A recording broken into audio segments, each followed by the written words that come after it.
Now, something else making a splash this weekend, Toronto opening 10 public pools right across the city. But there are a few things you should know before you can head on and take a dip. Howie Dayton is director with the city's Parks and Rec department and joins us live now. Good morning to you.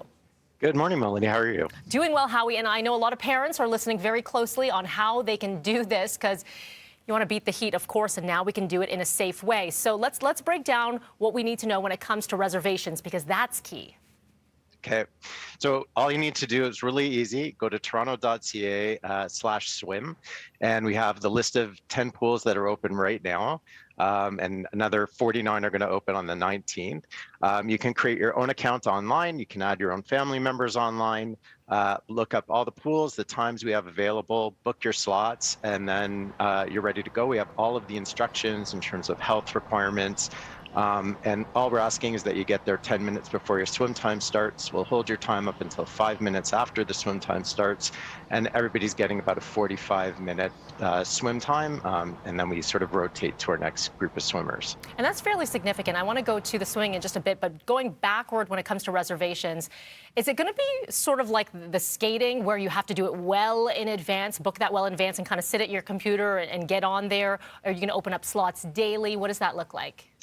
You know, we've got a lot more capacity. When all the pools are open, we have about 100,000 swim spaces available for reserve time online, and then we're keeping about 20% back. So there'll be another about 20,000 spots available for anybody who doesn't or can't go online to book a time. And, you know, we expect that there's a lot more capacity in the pools than we had at the rinks. And with the enhancements we've made to the system, people can now cancel their spot online. So we're really hoping if you book your time, you're able to go. If you can't, keep that time, please cancel it and make it available for someone else.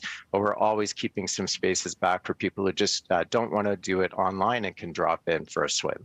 Okay, if we can bring that graphic back up, actually, there's a lot of great need-to-knows that were on that graphic. So is there availability for some who can't do it online and maybe walk up or available that same day?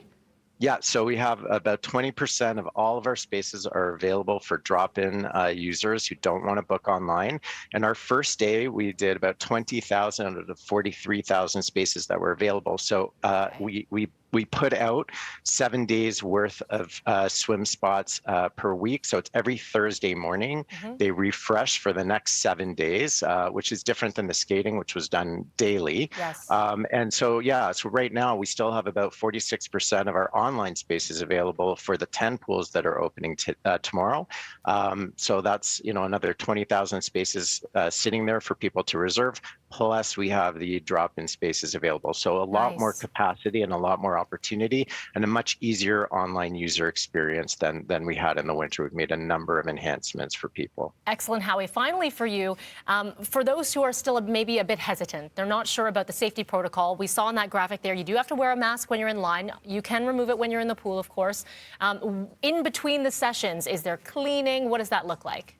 Yeah, we worked very closely with Toronto Public Health. We're following the Life Saving Society standards. So we are, first of all, reducing our capacity to 25%, which is part of why we need this system, so people aren't lining up for hours waiting for a swim time. And, you know, we have a number of protocols with respect to cleaning in the change rooms and the washrooms, on the deck, and all of the capacities are reduced to allow for physical distancing. Staff have been highly trained around how to manage all of the safety protocols and the incident management protocols. And so we did this last summer. We had a really good experience, and we're just replicating those processes, improving them in cooperation with Toronto Public Health. So it'll be very, very safe. People will feel comfortable when they're going. So I encourage them to give it a try. It's a great way to beat the heat. Excellent. Love it. I was looking at that live shot, and I just want to jump right in. Appreciate the time today, Howie. Thank you. Thank you. All right. 8:10 is what we're sitting at right now. Barbara, you a big swimmer?